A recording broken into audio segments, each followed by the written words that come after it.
નમસ્કાર, જય હિન્દ, જય જય ગરવી ગુજરાત.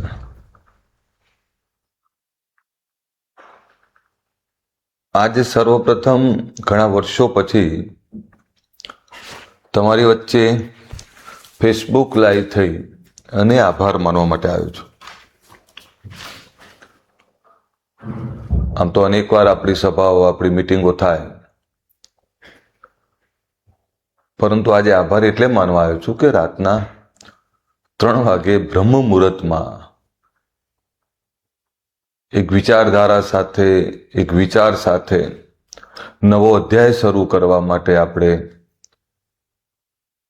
3 વાગે સભા બોલાવી અને એમાં પણ ગામડે ગામડેથી તમામ યુવાનો, માતાઓ, વડીલો, તમામ લોકો આ સંમેલનમાં જ્યારે હાજરી આપવા આવ્યા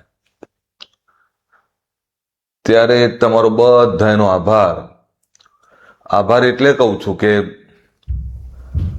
થોડા દિવસે બોલાવે, ભાડા આપવામાં આવે કે જમવાનું આપવામાં આવે તોય કોઈ ના આવે, અને અહીંયા કોઈ જ વ્યવસ્થા વગર ના કંઈ આપ્યું, ના ભાડું, ના જમવાનું, ના કંઈ નહીં. તેમ છતાં સ્વયં પોતાની જવાબદારી સમજી અને આખો સમાજના શ્રેષ્ઠીઓ, આગેવાનો, તમામ લોકો આવ્યા, એટલે એના માટે આભાર માનવો જ પડે. ગઈકાલે એટલે આભાર ના માન્યો કે બધા ઘરે જઈને સૂઈ ગયા હશે, કારણ કે આખી રાત જાગ્યા હતા. અહીંથી જેને અમદાવાદથી દૂર જવાનું હતું, લાઈક જેને પાટણ, બનાસકાંઠા, કચ્છ, અમરેલી, સુરેન્દ્રનગર, ભાવનગર, રાજકોટ, જુનાગઢ, જામનગર, વડોદરા, પંચમહાલ, ભરૂચ, મહીસાગર, આણંદ, સુરત, નવસારી ત્યાં જવાનું હતું. એ લોકોને તો 3-3, 4-4, 5-5, 6-6 કલાકનો એ ટ્રાવેલનો સમય હશે. એની સાથે એ અમદાવાદ, ગાંધીનગર, ખેડા, મહેસાણા, એટલે સમગ્ર ગુજરાતના ગુજરાત ક્ષત્રિય ઠાકોર સેનાના મારા યુવાનો, તમામ વડીલો, બધા જ આખા ગુજરાતમાંથી આવ્યા. દોસ્તો, જે સંગઠન છેલ્લા 14-15 વર્ષથી આપણે લોકોએ એ ચલાવીએ, એમાંથી મોટા ભાગના હજુ એના એ જ લોકો એક સાચી, ઈમાનદાર, સમાજ ઉત્થાનની, સર્વાંગી વિકાસની વિચારધારા લઈને આપણે વર્ષોથી કામ કરી રહ્યા છીએ. અને એના એ જ યુવાનો, એના એ જ વડીલો, એ જ બધા વારંવાર આવે છે. ત્યારે તમારો બધાનો આભાર માનું, અને આભાર એની સાથે આપણા તમામ સામાજિક આગેવાનોનો માનું કે કોઈ મિનિસ્ટર હતા, કોઈ માજી મિનિસ્ટર હતા, કોઈ સંસદ હતા, કોઈ માજી સંસદ હતા, કોઈ ધારાસભ્ય હતા, કોઈ માજી ધારાસભ્ય હતા, કોઈ તાલુકા પંચાયતના સભ્યો હતા, કોઈ જિલ્લા પંચાયતના સભ્યો હતા, કોઈ પ્રમુખો હતા, કોઈ સરપંચો હતા. તમામ આગેવાનો જેણે વર્ષોથી આ સમાજની સેવા કરી છે, જેણે આવી કોઈ એકતાની કલ્પના કરેલી, એ લોકો આખી રાત બેઠા, જ્યાં સુધી કાર્યક્રમ સંપૂર્ણપણે પૂરો ના થયો ત્યાં સુધી તમામ એક ધાર્યું બેઠા. 6-6 કલાક, 7-7 કલાક કોઈ કાર્યક્રમ ચાલે અને એમાં બેસવું એ અદ્ભુત ઘટના હતી. અને એની સાથે તમામ મીડિયા જગતના મિત્રોનો આભાર માનવો પડે કે આખી રાત મીડિયાના મિત્રો, તમામ ન્યૂઝ ચેનલો, તમામ લોકોએ લાઈવ ચલાવ્યું અને તમામ લોકોએ એક વાત, જે વિચારધારાથી વિચારધારાને ડાયરેક્ટ ઇનડાયરેક્ટ સમર્થન આપ્યું. પહેલી વાર એવું થયું હશે કે ગુજરાતમાં મોટાભાગના ગુજરાતીઓ જે આ સંમેલન જોવા માટે પણ જાગ્યા હશે. આ દેશની આ ત્રીજી ઘટના છે અને ગુજરાતની પ્રથમ ઘટના છે. એક વાત હતી જ્યારે દેશ આઝાદ થયો ત્યારે આ તમામ લોકો, આખો દેશ જાગ્યો હતો.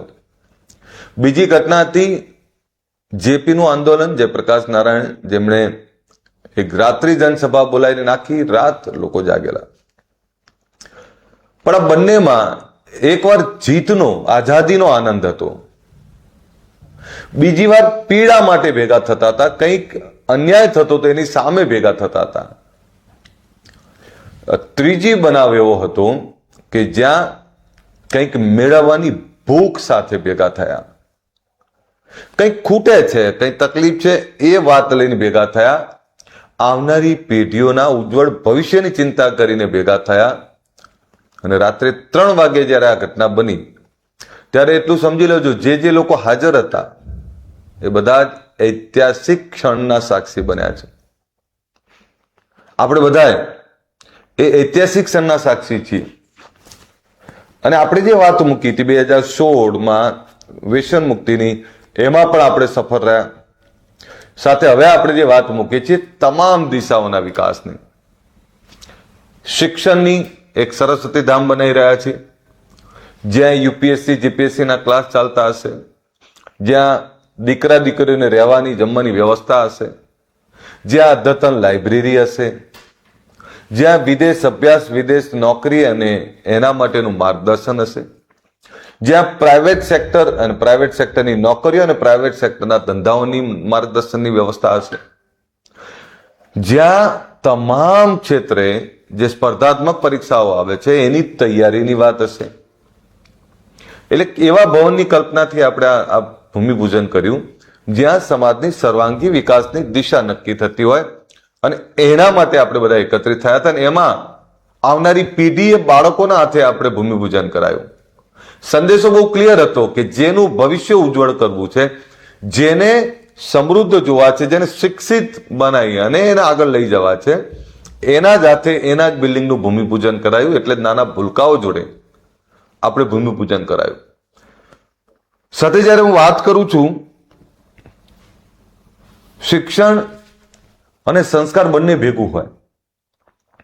દોસ્તો, જ્યાં શિક્ષણ હશે, જ્યાં સંસ્કાર હશે, ત્યાં ના એબ આવશે, ના ખોટો અહમ આવશે, ના કોઈ ખોટા દેખાડા આવશે. ઘણા બધા એવું કે બંધારણ કેમ? તો બંધારણ એટલે કે ખોટા ખર્ચા, ખોટા દેખાડા, ખોટા રિવાજો, આના કારણે સામાન્ય મધ્યમ વર્ગના, જેને પોસાતું નથી એવા લોકો ક્યાં વાજે પૈસા લાવતા હતા, ક્યાં જમીનો વેચતા હતા. એટલે મૂળ તો પ્રસંગ હોય આનંદનો, પણ દેખાડામાં એ દેવામાં ડૂબી જાય તો શું થાય? એટલે એવા ખોટા ખર્ચા અને ખોટા દેખાડામાંથી બહાર નીકળવા માટે એક સમાજ, એક રિવાજ, આ એટલે આપ્યું કે એક સમાજ, એક રિવાજ ને એક સન્માન. એક રિવાજ હશે એક સમાજનો તો સન્માન બધાનું સરખું જ હશે. કોઈએ લાંબા જોડે ટૂંકો જાય, મરે નહીં માદો થાય, એ પ્રકારની જે પરિસ્થિતિ હતી એમાંથી બહાર નીકળવા હતા. એટલે જ આપણે આ બંધારણ બનાવ્યું. કોઈ એવા રિવાજો જેનાથી ખોટા ખર્ચા થાય, અને આનો ફાયદો અત્યારે નહીં ખબર પડે. 1-2 વર્ષ જવા દો, 1-2 વર્ષ પછી તમને ખબર પડશે કે કેટલો ફાયદો થયો આપણાને. આનો ફાયદો ખૂબ થવાનો. બીજું આપણે કહું કે તમામ સમાજો, તમે જો સ્વામિનારાયણ સંપ્રદાય હોય, સ્વાધ્યાય પરિવાર હોય, દર મહિને 1-2 વાર એમના સત્સંગ ચાલતા હોય છે. આ સત્સંગ શું છે? એ સંસ્કારોનું સિંચન કરે છે. જ્યાં ધાર્મિક મેળાવડા હોય, જ્યાં ધર્મની વાત થતી હોય, ત્યાં જવું જ જોઈએ. અને આપણી આવનારી પેઢી, આપણા બાળકોને આ સંસ્કારનું સિંચન કરાવવું હોય તો એના માટે ધર્મ બાજુ વાળવા પડે. જ્યાં એવી જગ્યાએ વાળવા પડે જ્યાં માનવતા, પ્રેમ, જ્યાં તમામ પ્રકારની સારી વાતો શીખવાડવામાં આવતી હોય, ત્યાં આપણી આવનારી પેઢીને સંસ્કારોનું સિંચન કરવા મોકલવા જ પડે. જ્યાં ધર્મ હશે ત્યાં પ્રેમ હશે, ધર્મ હશે ત્યાં જીવદયા હશે, ધર્મ હશે ત્યાં માનવતા હશે, ધર્મ હશે ત્યાં વેસનો નહીં હોય. એટલે ધર્મનું સાચું આચરણ કરવા માટે, આપણી આવનારી પેઢીના અંદર સંસ્કારોનું સિંચન કરવા માટે આવા જે પંથ ચાલતા હોય, જ્યાં જ્યાં ધર્મની સાચી વાત થતી ત્યાં મોકલવા જ પડે. બીજું તમને કહું કે વિદેશ અભ્યાસની અત્યારે બહુ જ મોટો સ્કોપ છે. જોકે આપણા ઇન્ડિયામાં પણ સ્ટાર્ટઅપ બહુ જ છે અને ગમે તમે અહીંયા ઇન્ડિયામાં પણ બિઝનેસ કરી શકો. તમને ઈચ્છા હોય ને તો નાનો એવો બિઝનેસ કરીને પણ ઘણું બધું મેળવી શકો, પણ એના માટે ઈમાનદારીથી મહેનત કરવી પડે. ખેતી એ નસીબદાર છે. ખેતી જે કરી શકે, ખેતીમાં આધુનિકતા લઈ શકે, એ પણ સમૃદ્ધિ લાવી શકે. પણ આપણે ખેતી, યોગ્ય આધુનિક ખેતી, ઓર્ગેનિક ખેતી અને ખેતીમાંથી જે ઉપજ આવે છે એનું મેનેજમેન્ટ મલ્ટિપલ જગ્યાએ, એટલે ઘણી બધી જગ્યાએ ઇન્વેસ્ટ કરી અને એમાંથી કઈ રીતે બીજો વધારાનો નફો લેવો, આ પ્રયત્ન કરવો પડે. પણ આપણે જે કરવાના છીએ એમાં આ મુદ્દો આટલો જ છે કે આપણે આપણા આવનારી પેઢીને ઉજ્જવળ ભવિષ્ય આપવું હોય તો શિક્ષણની વિચારધારાને વધારે મજબૂત કરવી પડે.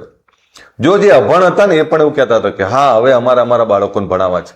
તમે હું ઇન્ટરવ્યુ જોતો હતો આપણા મેદાનમાં, કેટલાક અભણ એવા હતા મા બાપ, પણ એમનામાં બહેનોમાં ભૂખ હતી કે હા હવે અમારા બાળકોને અમારે ભણાવવા છે, અમે આગળ આવશું. આગળ આવવું એટલે કેવી રીતે? તો કે ભણાવો. જમીન જાગીરી કેટલી ટકશે મને ખબર નહીં, અને મેં એ કહ્યું હતું કે હવે જમીનો એટલી બચી છે તો જમીનો વેચીને તો કેટલું, એક પેઢી જાય, બીજું શું?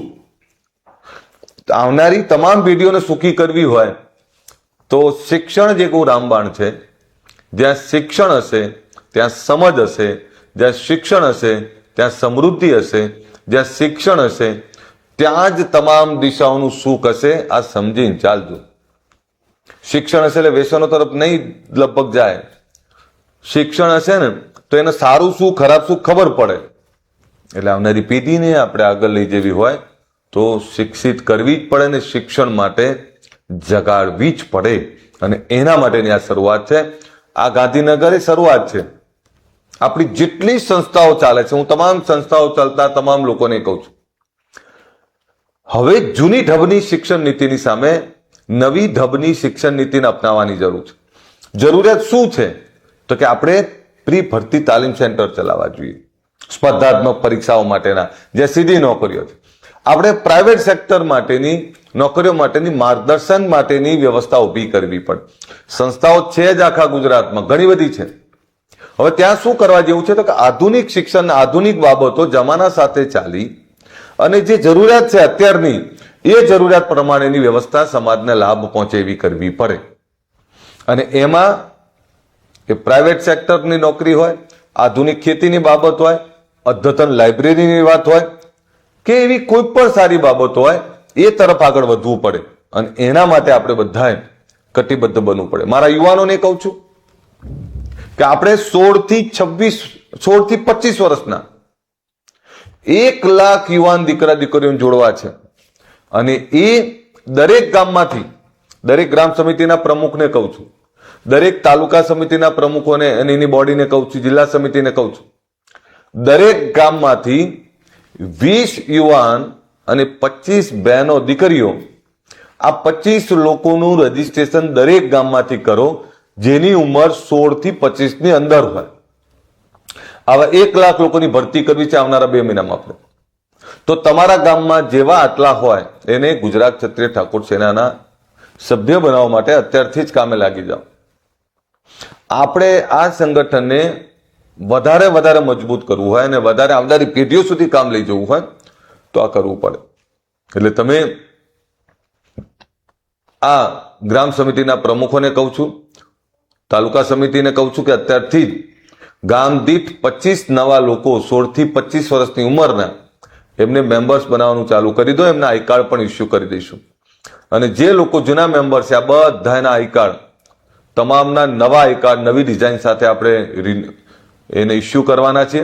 એટલે જેટલા જૂના છે એમના પણ ફોર્મ ભરી દો અને જેટલા નવા છે એ એક ગામમાંથી 25 નવા લોકો એ રજીસ્ટ્રેશન કરી દો. એટલે આપણે આના તમામ લોકોના નવા આઈ કાર્ડ આપણે તૈયાર કરવાના છે.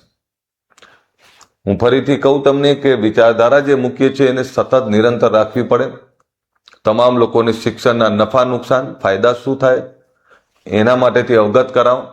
અને જે રીતે તમામ સમાજો, તમામ લોકો આપણી સાથે જોડી રહ્યા છે ત્યારે તમામ સમાજોને આભાર માનવો પડે. જે સમાજોએ ત્યાં જમવા નાસ્તા પાણીની વ્યવસ્થા કરી હતી, ગરમ ગરમ દૂધની વ્યવસ્થા કરી હતી, કોઈએ રબારી સમાજના દીકરાઓને દૂધ પીવડાવતા જોયા છે, કોઈએ ચૌધરી સમાજના દીકરાઓને ફૂલવડી વેચતા જોયા છે, કોઈએ પાટીદાર સમાજના દીકરાઓને પાપડીને ભજીયા વેચતા જોયા છે. આ શું ભાવ બતાવતો હતો?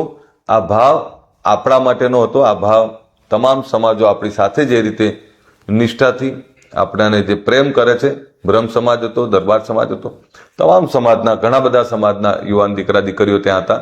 આપણી સભામાં પણ આવ્યા હતા અને એક વાત કરીને ગયા કે તમારું ભલું થજો, તમારે જરૂર હતી ને તમે સાચા સમયે ભેગા થયા છો. તમામ લોકો એવું કહેતા હતા કે આ ઇતિહાસ બનાવી દીધો તમે, કે રાત્રે જે સમાજ 3 વાગે ભેગો થઈ શકે, આ સમાજ હવે 100% જાગ્યો છે. આ સમાજ હવે 100% એક થયો છે અને હવે આ સમાજે પોતાની વિકાસની દિશાના દરવાજા ખોલવાની કમર કસી લીધી છે. એ જ બતાવતું હતું. અને સાથે તમામ રાજકીય સામાજિક આગેવાનો પણ આ ક્ષણના સાક્ષી બનવાયા હતા. એ શું બતાવે છે કે હવે બહુ થયું, હવે આપણા બાળકોને ભણાવો, હવે વ્યસનોમાંથી બહાર નીકળો, હવે અંધશ્રદ્ધા કુરિવાજોમાંથી બહાર નીકળો, હવે જમાનાથી કદમથી કદમ મિલાઈને આગળ વધો. હવે આપણા બાળકોને પણ વિદેશ અભ્યાસ અને વિદેશ નોકરી માટે તૈયાર કરો. આપણા બાળકોને વતન છોડીને જ્યાં રોજગારી મળતી હોય ત્યાં તમામ જગ્યાએ એ મહેનત કરવા માટે મોકલો, ભણવા માટે મોકલો. આનો સ્પષ્ટ સંદેશો આપણે તો આપ્યો, પણ હજુ પણ આપણે એના માટે મથીને કામ કરવાની જરૂર છે. આપણે બધાએ ખૂબ સારી રીતે કામ કરી રહ્યા છીએ. અને ગુજરાત ક્ષત્રિય ઠાકોર સેનાના મારા યુવાનોને કહું, ચિંતા ના કરતા. આજ નહીં તો કાલ, કાલ નહીં તો પરમ દિવસે સમય આપણો છે. કર્મ કરેલું ક્યાંય જતું નથી. કર્મણ્યેવ અધિકારસ્તે મા ફલેષુ કદાચન. કર્મની કામ કરે રાખ, ફળની ચિંતા ના કરે. એ તો ફળ તો પરમાત્મા આપશે. કામ કરવું એ આપણો ગુણ છે ને આપણે કામ કર્યું એટલે. નહીતર ક્યારે કોઈ કલ્પના કરી હતી કે આ સમાજ આટલો બધો એક થાય? કેટલા બધા લોકો આવે.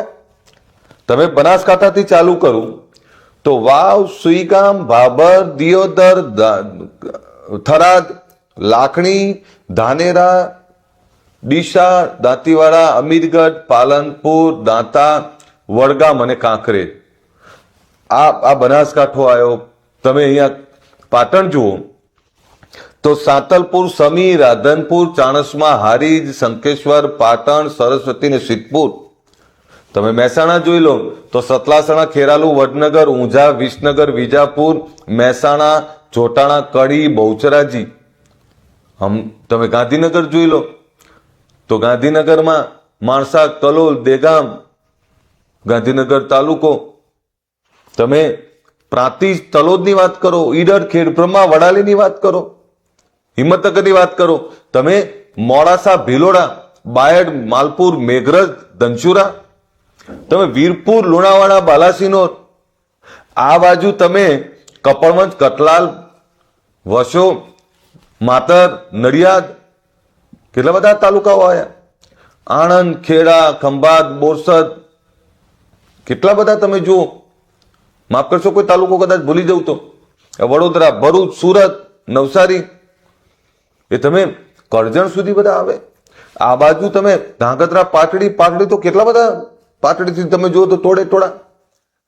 કચ્છ, રાપર, અંજાર, ગાંધીધામ, તમે મોરબી, હળવદ, વાંકાનેર, લીંબડી, સાયલા, ચોટીલા, મૂડી, થાન, ત્યાં ઉપલેટા, રાજકોટ, જુનાગઢ, જામનગર, અમરેલી, ભાવનગર, બોટાદ, વલભીપુર, જેસર, મહુવા, અલંગ છે, છેવાડાના ત્યાં સુધી.